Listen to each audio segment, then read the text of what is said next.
De Padres para Padres, un espacio de Associated para abordar temas que nos impulsan y nos retan, porque ser padres es ir más allá. Bienvenidos. Hola, bienvenidos a De Padres para Padres, este video podcast que hace posible la Asociación de Padres de Familia del Colegio CIEDI y en el cual traemos temas de interés para toda la comunidad. Hoy vamos a hablar de un superpoder que a veces no tenemos como tan presente y dejamos en un segundo plano, y es el superpoder del sueño, algo que necesitamos cuidar, algo a lo que debemos de prestarle atención, pero de verdad a veces pasa desapercibido. Y para hablar de este tema, quiero contarles una cifra que ya nuestra experta, la voy a presentar en un momento, nos la va a corroborar. Y encontré que diversos estudios médicos asociados a este tema del sueño, en promedio un adulto hoy está durmiendo 2 horas menos que hace 50 años. O sea, 2 horas puede decir uno, eso no es nada, pero uno le suma por los años que vive, por los días que uno intenta descansar, y eso termina siendo como la diferencia. Y ¿saben qué es lo más delicado cuando yo vi esta cifra? Y es que muchos hijos replican esa conducta de los padres. Entonces, por eso, nuestra invitada de hoy, aparte de ser una experta en la materia, es madre de la comunidad CIEDI, entonces tiene esta doble connotación. Ella es la doctora Ana María González, médico neumóloga, experta en medicina del sueño y vicedirectora del Departamento de Sueño de ALAT, que es la Asociación Colombiana del Tórax. Y con ella pues vamos a abordar un poco esa temática. Doctora Ana María, bienvenida, muchísimas gracias por estar acá. Muchas gracias por estos espacios que genera la asociación. Bueno, doctora, a mí me gustaría que empecemos hablando por esa cifra que yo dije. Realmente estamos durmiendo mucho menos que hace 50 años, y si esa comparación es como a nivel global, porque la encontré en una cifra global, ¿qué está pasando con los colombianos? ¿Qué cifras tienen ustedes? Efectivamente, con la vida moderna, con las múltiples actividades que tenemos, laborales, estudiantiles, familiares, de deporte, pues ha hecho que quitemos la importancia o el foco a dormir y cada vez estemos durmiendo menos. No tenemos estudios muy grandes de prevalencia en Colombia, tenemos algunos estudios descriptivos de algunas universidades, pero efectivamente cada vez tanto los adultos como niños están durmiendo muchas menos horas. Esto empezó a cambiar desde que empezó a existir la luz, el bombillo, ¿no? Y entonces el cuerpo está programado para trabajar de día y descansar y dormir durante la noche, y ya tener luz artificial pues generó que durante la noche, al tener esa exposición a luz, pues hagamos otras actividades, y desde ahí se empezó a reducir las horas de sueño que vamos teniendo. Hablas de que desde que apareció la electricidad, la luz, entonces, ¿qué decimos desde que aparecieron las pantallas, los celulares, los computadores, los videojuegos, toda esta cantidad de pantallas que nos bombardean? Peor todavía, peor, y lo hacemos desde los adultos, o sea, trabajamos en casa, vemos televisión, series hasta altas horas de la noche, y los niños también, los adolescentes, están expuestos a pantallas, a redes sociales, a videojuegos, y el problema de estas pantallas, uno, es que genera una sensación de placer corto, entonces esto va generando adicción y se va utilizando más tiempo, y adicionalmente en cuanto al sueño, pues la exposición a todos estos dispositivos genera una luz azul, y la luz azul nos inhibe la producción de sustancias que nos hacen dormir, como la melatonina, que yo creo que alguna vez la has escuchado. Sí, claro, es fundamental. Fundamental, es la primera sustancia que produce el cerebro cuando justamente empieza a oscurecer, se empieza a producir melatonina, que es la que nos va a llevar a dormir en un momento. Cuando estamos expuestos a toda esta luz, pues esa producción de melatonina se reduce y empezamos a ver trastornos de sueño en los adultos como insomnio, en niños que no se pueden dormir fácil porque están expuestos a estos dispositivos al final de la noche, incluso algunos adolescentes sobre la madrugada están expuestos y empezamos a ver trastornos de sueño en ellos. Bueno, están los trastornos, pero estos trastornos conllevan otra serie de cosas, ¿no? Por ejemplo, digo yo, cuando uno no duerme bien, ¿cómo se levanta el otro día? Pues claramente, cansado, agotado, pero lo más delicado es el mal genio. es el peor detonante de verdad para el genio. Entonces muchas veces terminan los chicos, los niños, pagando el plato roto, porque claro, o sea, no nos damos cuenta en medio de ese día a día que los responsables no son ellos sino nosotros, porque estamos teniendo alguna dificultad con el sueño, ¿no? Claro, así es, o sea, dormir antes o incluso ahorita se cree que es una pérdida de tiempo. Entonces, mis abuelos, por ejemplo, decían, es que si usted hace unas siestas de vagos, es que dormir mucho es de gente no productiva, y le hemos ido restando esa importancia a dormir bien, y ya se ha demostrado que durante el sueño se producen un montón de procesos fisiológicos, hormonales, de crecimiento, de regulación metabólica, del estado de ánimo. Entonces, cuando el sueño es menos en tiempo, o es malo por calidad, porque hay algún trastorno, pues al final todas esas funciones que se hacen en el sueño, pues se pierden. Entonces estamos más irritables, reaccionamos de forma diferente al estrés, hay más riesgo de depresión, hay cambios de humor, en los niños hay problemas cognitivos, hay problemas del aprendizaje. Entonces puede haber un trastorno de sueño en niños y el profesor ve que es hiperactivo, que no se está quieto, que le cuesta aprender cosas, y entonces ahora los llevan al neurólogo porque tienen un problema de déficit de atención, y algunas veces no se piensa que este niño no está durmiendo ni las horas o tiene algún trastorno que no ha sido diagnosticado. Mencionas las horas. ¿Cuánto debe de dormir un niño? Porque uno, pues con los bebés, duerme en un curvo. Qué delicia quedarse uno a ver toda la vida. Luego crecen y otro poquito menos, y así como que sucesivamente. ¿Cómo son esas horas de sueño correctas que deberían de tener en las diferentes etapas? Pues mira, en los adultos no hay un número mágico, ¿no? Digamos que cada persona de forma individual necesita un número de horas para sentirse bien, sentirse activo, tener una vida laboral, personal, familiar y sentirse bien. No menos de 5 horas, porque menos de 5 horas nos aumenta el riesgo de trastornos neurocognitivos, de emociones, y tampoco más de 9 o 10 horas, porque también existen problemas asociados a dormir muchas horas. Entonces el promedio es entre 6 y 8 horas. Eso es lo que debe dormir un adulto. Pero esto es personal, ¿no? Cada uno puede ser que con 6 horas tú te sientas bien, y puede ser que otra persona necesite 8 horas para el otro día estar bien. En los niños es un poco diferente porque esto va variando según la edad. Entonces los bebés duermen 20 horas, ¿no? ¿Por qué? Porque están creciendo, porque su cerebro está madurando, está creando conexiones, y durante el sueño todo esto se necesita. Entonces los bebés duermen mucho tiempo y luego se van perdiendo esas horas. Entonces los niños entre 5 o 6 años deben dormir 8 horas, y los adolescentes, que es una etapa muy difícil porque tienen muchos cambios, ellos ya quieren sentirse adultos y sienten que deben dormir menos, pero lo que se ha demostrado es que los adolescentes tienen que dormir más horas. ¿Cuánto? Hasta 10 horas. 10 horas es un montón en nuestra vida, ¿sí? Porque 10 horas tienes que ir al colegio, tienes que hacer extracurriculares, tienes que estudiar, tienes que tener vida con sus amigos. Entonces, dormir 10 horas en todas esas actividades que les ponemos es muy difícil. Es muy difícil, pero mira, yo siempre digo que nos han enseñado a comer bien, a que tenemos que hacer ejercicio, a que tenemos que controlar el colesterol. Afortunadamente hemos aprendido eso, pero pocas veces nos han enseñado o nos han inculcado la importancia de dormir bien. Entonces hay que hacerle ahí una nota al calendario de importante. ¿Qué pasa con el cerebro cuando dormimos? ¿Por qué es tan importante? ¿Se recupera? ¿Qué pasa con el cerebro? Pues mira, el cerebro, uno pensaría que se desconecta cuando uno duerme y no pasa nada, pero contrario a eso es que el cerebro durante toda la noche tiene actividad. Entonces, cuando dormimos pasamos por diferentes etapas de sueño.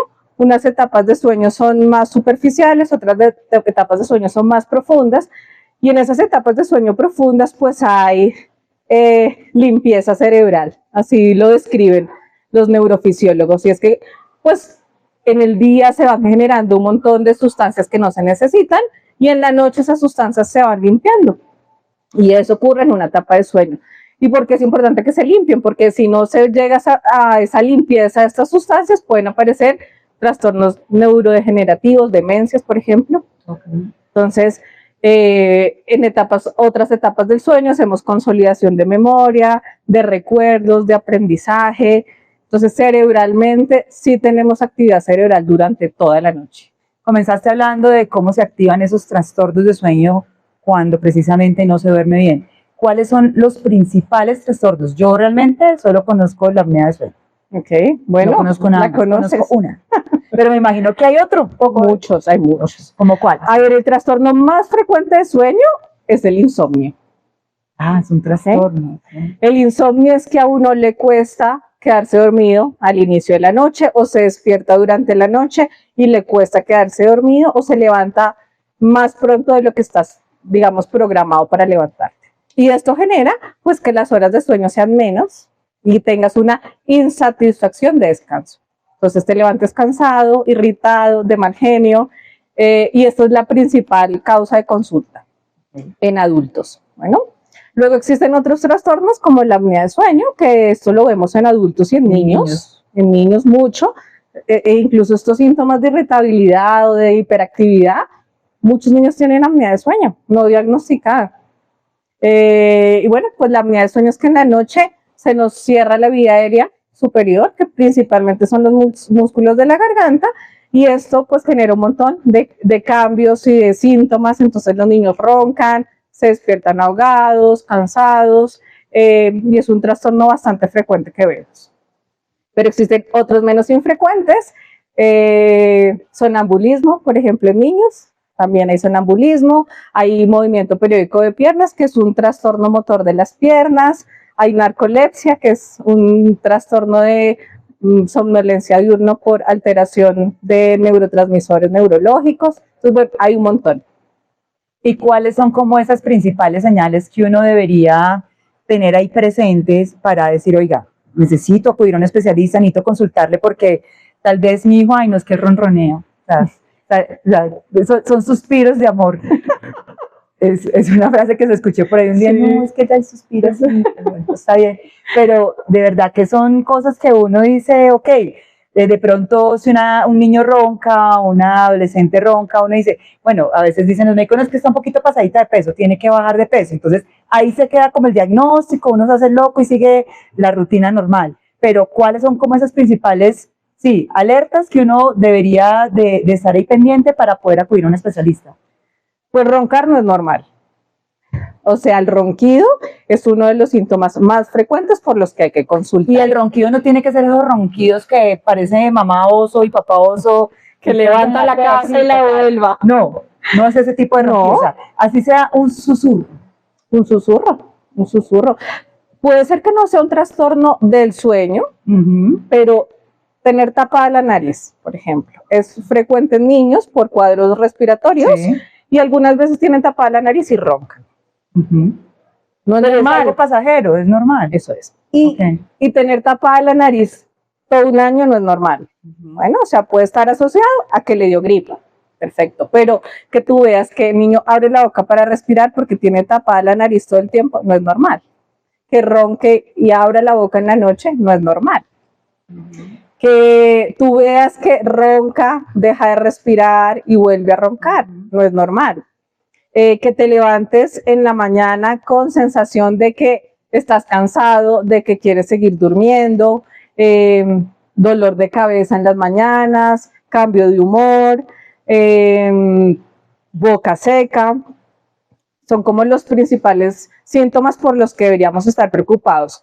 En niños, el sonambulismo es frecuente.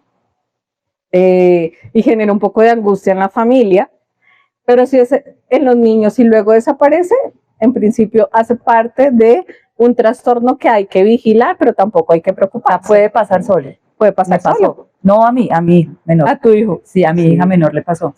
Y al principio, claro, era complicado porque vivíamos en un apartamento y no pasaba nada, pero luego cuando uno pasa para la casa hay unas escaleras, entonces se debían de poner obstáculos para uno poder escuchar porque ella no se acordaba absolutamente de nada. Claro, el riesgo es que se hagan daño. Sí, claro. ¿No? Entonces que se levanten, que salgan de casa, que se caigan por las escaleras.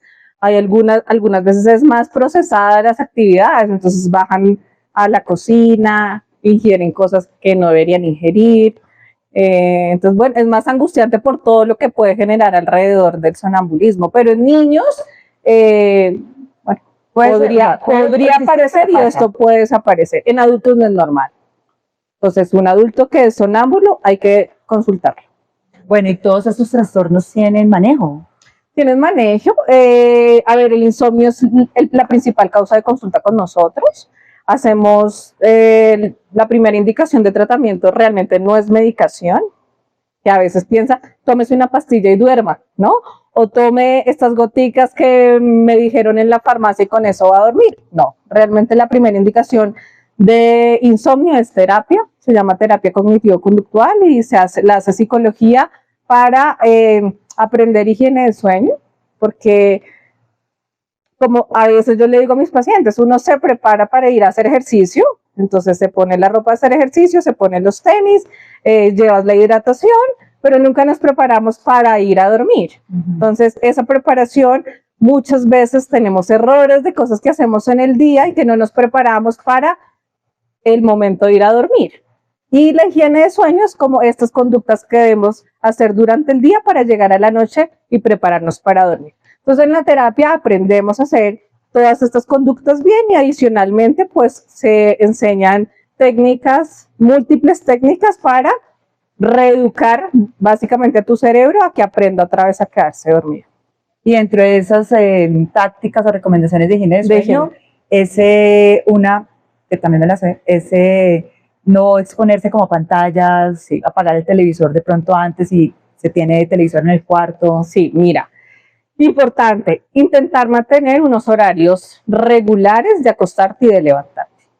Entonces, cada uno y cada familia lo programa en función de sus actividades, pero más o menos intentar que sea todos los días lo mismo, porque nuestro cuerpo necesita producir sustancias que nos hacen dormir, disminuir la frecuencia cardíaca, la tensión, bueno, un montón de cosas que ocurren durante el día. Entonces tener un horario siempre o una rutina antes de acostarse es importante.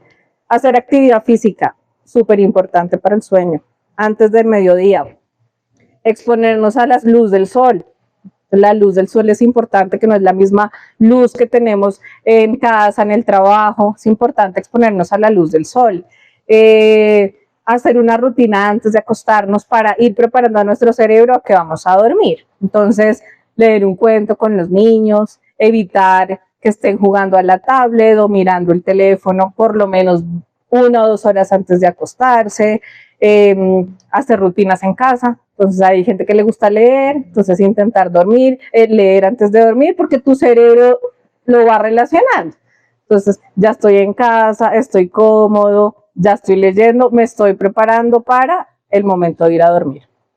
En adultos pues se recomienda evitar bebidas energizantes después de las 3 de la tarde, café, Coca-Cola, chocolate, todas estas sustancias que utilizan ahora los jóvenes, Viva 100, Monkey, bueno, intentar evitar estas sustancias después de las 3 de la tarde. Son como las principales medidas de higiene de sueño. ¿Chocolatico caliente por la noche antes de ir a dormir? No. Bueno, doctora, ahí nos va usted poniendo las cosas complicadas. Difíciles. Muy complicadas. Muy difíciles. Bueno, una de las tal vez tradiciones o cosas que hacen los papás es cuando los niños están pequeños, es que no, a mi niño me lo reponen muy temprano esa ruta. Y él llega a la casa muerto del sueño, yo lo dejo dormir 2 horitas, luego se levanta, hace lo que tiene que hacer, cena y se vuelve a acostar. La siesta, a este tipo de horas, cuando llegan los chicos del colegio. ¿Buena o mala? Buena. La siesta se recomienda, o sea, no hay que hacerle ahí la cruz a la siesta. Incluso los niños hasta los 6 años se recomienda que hagan siesta. No importa la hora que lleguen del cole. Lo ideal es que no sea después de las 3 de la tarde. Lo ideal. Pero complicado, pero por ejemplo, en Bogotá es imposible. Es muy difícil. Entonces, bueno, en los niños es un poco diferente porque ellos sí, su cerebro necesita dormir un poco más y sí se recomienda la siesta. No se recomiendan hacer siestas largas. O sea, no más de media hora. Porque cuando hacemos una siesta muy larga, entramos a una etapa de sueño profundo y cuando uno se despierta en esa etapa de sueño profundo, se levanta más cansado de lo que estaba. Uno. Y dos, le estamos robando esas etapas de sueño que son reparadoras, que son de limpieza de sustancias que nos pueden afectar el cerebro, que son de aprendizaje a la noche, que es donde deberían ocurrir. Entonces realmente sí se recomienda hacer siesta, no más de media hora, y lo ideal sería antes de las 3 de la tarde. Y esto aplica para los adultos, o sea, no está mal hacer una siesta. Si tú necesitas una siesta de 2 horas, probablemente es que tu sueño durante la noche no está siendo suficiente. Entonces necesitas dormir más, pues porque estás cansado. Y ahí hay que ver, no duermes las horas suficientes, ese sueño son horas, pero no son de calidad porque tienes otro trastorno de sueño. Es difícil estos horarios escolares y el sueño. A mí me impresionan las rutas a las 4 de la mañana recogiendo a los niños. Sí, es espantoso. Es inhumano, digo yo. Es inhumano, va en contra de su fisiología, incluso de los niños y de los papás. Sí, porque... de todos. Pero estos niños, de verdad, mucha tristeza. Sí. O sea, sí, afortunadamente, bueno, esto ha ido cambiando. Nuestro colegio no entra tan temprano. No, afortunadamente. Sí. Y ya han empezado a salir políticas del ministerio de movilización de colegios y de familias y de profesionales para que realmente no se entre al colegio tan temprano y no se le exija al niño que se tenga que levantar tan temprano. En Estados Unidos incluso hay colegios donde entran a las 9 de la mañana solamente para que el niño pueda cumplir esas horas de sueño, porque sí se ha visto que hay peor rendimiento escolar cuando se duerme menos y mayor riesgo de ansiedad, depresión en adolescentes cuando se duerme menos. Pero pues esto es difícil, con el tráfico de Bogotá, con la distancia que tenemos que recorrer, no es fácil. Pero ahí se tiene que intentar, lo positivo. Se tiene que intentar, sí. Yo le agradezco que el nuestro no entre tan temprano, ya más vivo cerca del colegio solo por eso. Para poder garantizar para que mis hijas pudieran dormir más horas. Sí. Bueno, excelente, eso es una decisión inteligente. Sí. Otra cosa, doctora, entonces uno tiene sus rutinas en la casa, ¿cierto? Entonces nos acostamos a las 8, listo, a las 8 ya está todo el mundo pues así en la cuevita invernando hasta el otro día, pero llegan las vacaciones. Eso que juegue, eso que vea televisión, no importa, estamos en vacaciones, mañana que se levante más tarde. ¿Qué tan positivo es eso? Como esa ruptura de hábitos que a veces se tienen en esas épocas de vacaciones. Difícil de manejar, porque ahí está la dualidad, ¿no? Es verdad, están en vacaciones, todos los días madrugan, todos los días están en el colegio, no pueden ver pantallas, entonces es como un espacio en donde tú dices, bueno, pues voy a hacer una balanza entre que descansen, que salgan de sus rutinas y el sueño.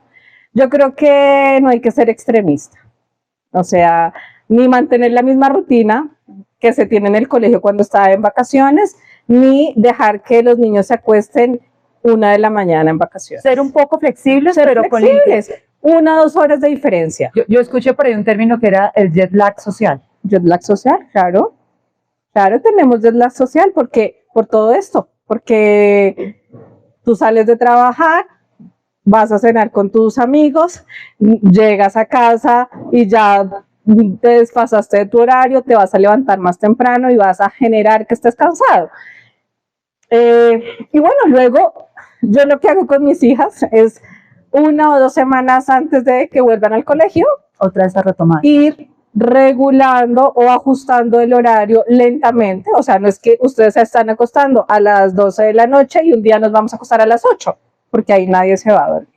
Que para dormir necesitamos sincronizar relojes, bueno, un montón de cosas, entonces hay que hacerlo lentamente. Media horita, 2 días, 3 días, otra media horita, 2 días, 3 días, para que cuando llegue la hora de entrar al colegio ya estén más o menos en su horario. Bueno, Doc, entonces, preguntas rápidas para soluciones prácticas. ¿Listo? Entonces, 1, dormir con los papás, ¿afecta la calidad del descanso? Uy, pregunta difícil. Ahí hay 2 vertientes. Yo no soy pediatra, soy adultos, pero trabajo con pediatras y los escucho todos los días con estos dilemas con los papás. Y los niños, ¿no? Duerme conmigo, duerme en la cama, duerme. Y al final creo que la conclusión de ellos es que cada familia debe intentar organizarse a sus necesidades. Si vemos desde el punto de vista científico, no se recomienda el colecho. El colecho es dormir el niño con los padres. No se recomienda el colecho en los primeros meses porque hay riesgo de muerte en los bebés, entonces se recomienda fuera. Y luego porque genera dependencia, necesidades, y luego es muy difícil. Poco inseguridad. Inseguridad, apego. Entonces, digamos que desde el punto de científico de lo que hay, no se recomienda. Okay. Pero yo creo que hay que valorar cada familia. Hay mamás que dicen, pues mire, yo cuando tenga 20 años no voy a dormir nunca conmigo, así que yo prefiero tenerme todo, aprovecho ahora. Así que yo creo que hay que negociarlos. No soy extremista, yo también negocio con mi hija, mi hija menor, ella hace puntos para dormir con nosotros y cuando cumple los puntos duerme con nosotros. Puntos. Pero esto no es todos los días, ¿no? Es un premio y así lo manejamos en casa y bueno, yo creo que hay que dar a cada familia. ¿Descansan ustedes? Sí. ¿Duermen rico? Bueno, eso es lo importante, eso es lo importante. No, si no durmiéramos bien, ya la hubieran desplazado. Bueno, muchos niños piden a veces, no, una lamparita. Déjame una lamparita para que yo me pueda quedar dormido y esto. ¿Esa luz nocturna puede llegar a interferir con lo que mencionabas al inicio, con la melatonina? Sí. Hay lámparas especiales para la noche, que no es luz azul, es una luz más tenue, más naranja, rojita, que no interfiere en la producción de melatonina, y lo utilizan mucho en los niños. No está mal, tiene que ser la correcta, igual que el ruido blanco, que no sé si lo has escuchado, que es un ruido de agua, de naturaleza. Algunos niños al inicio, cuando su cerebro todavía no sabe organizarse, digamos que los pediatras sí utilizan estas técnicas de ruido blanco, de luz clara, para que empiecen una rutina y puedan dormir mejor. Entonces, bueno, si es la adecuada, sí puede utilizarse. Y la última es el ejercicio antes de dormir, porque yo, con esto yo no puedo usar, que sí ayuda, que si usted tiene problemas para descansar de noche, no se queda rápidamente dormido, es mejor que haga el ejercicio por la noche, pero ¿eso activa o se ayuda a relajar? Esto es personal. A ver, cuando tú haces ejercicio se produce una activación del sistema simpático y se producen un montón de sustancias. El corazón va rápido porque necesita sangre para todos los tejidos, o sea, son sustancias que te activan. Hay personas que si hacen el ejercicio en la noche, pues todas estas sustancias todavía están en sangre muy concentradas y les cuesta quedarse dormidas, y hay otras personas que el ejercicio las cansa tanto que les es más fácil conciliar el sueño. Entonces, yo le digo a mis pacientes, pruebe a hacer el ejercicio en la noche a ver cómo le va. Si no se puede dormir, inténtelo hacer en la mañana. Recomendación, si tú me recomiendas, antes del mediodía. Bueno, claro. Está bien.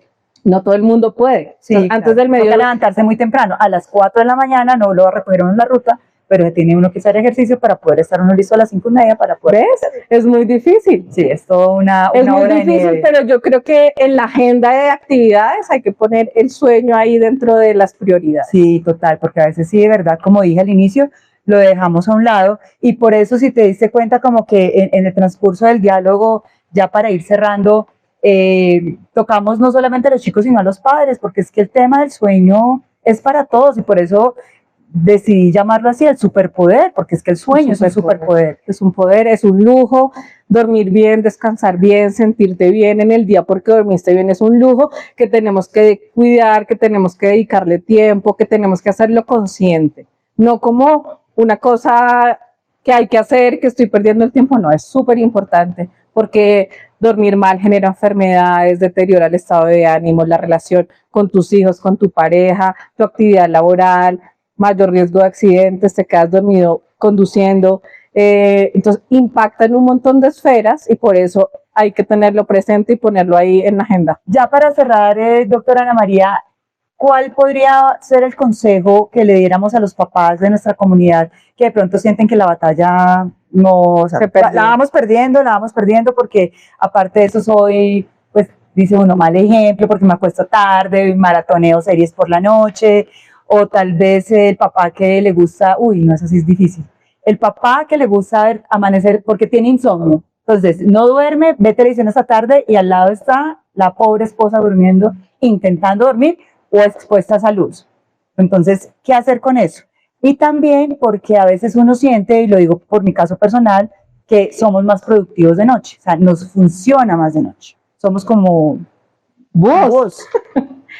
Bueno, mira, son dos cosas. Uno, tenemos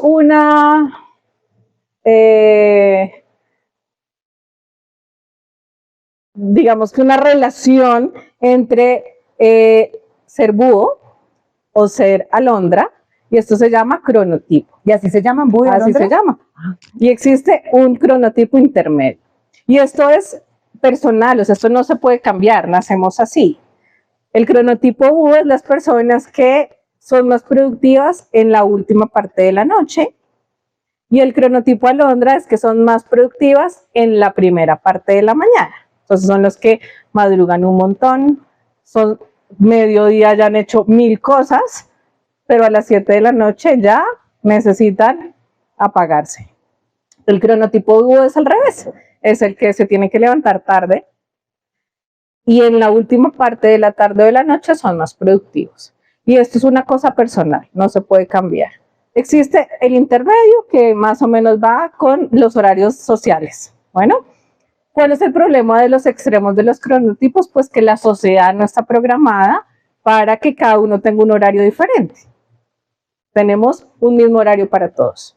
Entonces, el cronotipo búho, que le gusta trabajar a última hora de la noche, pues se tiene que levantar a las 4 de la mañana para organizar a sus hijos y mandarlos al colegio. Y al final, pues termina durmiendo menos horas. Sería ideal si pudiera dormir hasta las 10, por ejemplo. O sea, que logras completar tus horas de sueño, pero esto socialmente no pasa. Y hay niños que tienen estos dos tipos de cronotipos, o sea, los dos extremos. Entonces hay niños, el cronotipo búho, pues es un niño que va al colegio y que en las primeras clases su cerebro está apagado. ¿Por qué? Porque es así, no es que esté mal. Esto se puede regular, podemos ajustar y modificar el cronotipo para que sea más socialmente aceptado, pero lo ideal es que el colegio y las actividades laborales las pudiéramos ajustar a nuestras necesidades personales. Pues bueno, ser búho, el problema es que le va a costar madura, eso es. De las recomendaciones, es difícil, una sola. Bueno, yo creo que el más importante es evitar el uso de pantallas por lo menos 1 hora antes de irse a la cama. Y esto debe tomarse como una rutina familiar. O sea, llegamos a casa e intentamos cenar sin pantallas, ¿no? No ver el celular, no ver el teléfono. Eso yo creo que sería un gran impacto, no solo por la luz, sino por el resto de cosas que tiene las necesidades del teléfono y de las redes sociales. No es fácil. Cuando se tiene hijos adolescentes no es fácil, ¿no? Porque tienes que cambiar toda una dinámica familiar. Yo la lucho, pero se logra. Entonces en mi casa, cuando vamos a cenar, se apaga todo y ya intentamos no usar el teléfono así. Las otras cosas se pueden cambiar. Entonces el esposo que le gusta ver televisión, pues la esposa puede utilizar el antifaz, por ejemplo. Entonces el antifaz es una cosa que utilizamos mucho. Si te molesta el ruido, a ponerle oídos. No, de televisión por los demás. También. Entonces el esposo, tú usas tus audífonos, tú usas el antifaz y ya está. Es como intentar buscar estrategias para que los dos estén cómodos. Bueno, entonces, a mejorar esa higiene del sueño, a poner como esas normas, negociar las normas, porque negociarlas es fundamental. Yo siento que como padres no se trata de imponer, sino de negociar y sobre todo hablar y explicarle a los hijos con argumentos. ¿Por qué? Claro. O sea, no decirle simplemente esa cosa temprano, ¿por qué? Porque sí, punto. No, o sea, con argumentos. Y siento que es mucho más sencillo que el mensaje llegue, que se concienticen y de verdad lo adopten. Pues doctora Ana María González, muchísimas gracias de verdad por habernos acompañado hoy en este espacio. Esperamos tenerla más adelante, ¿por qué no? Cuando nos vuelva a invitar aquí a la fundación para que podamos hablar de otros temas. Muchísimas gracias por abrirnos las puertas de su consultorio, de la consulta en este espacio que tenemos. Muchas gracias por la invitación, muchas gracias por estos espacios, los necesitamos todos los padres, de verdad. Y si, bueno, alguien necesita una consulta, aquí estamos. Claro que sí. A ustedes también muchísimas gracias por habernos acompañado en esta nueva emisión de Padres para Padres, por escucharnos. Recuerden que nos pueden encontrar todos los episodios en YouTube, en Spotify y por supuesto en la página de la asociación. Nos vemos en el próximo capítulo.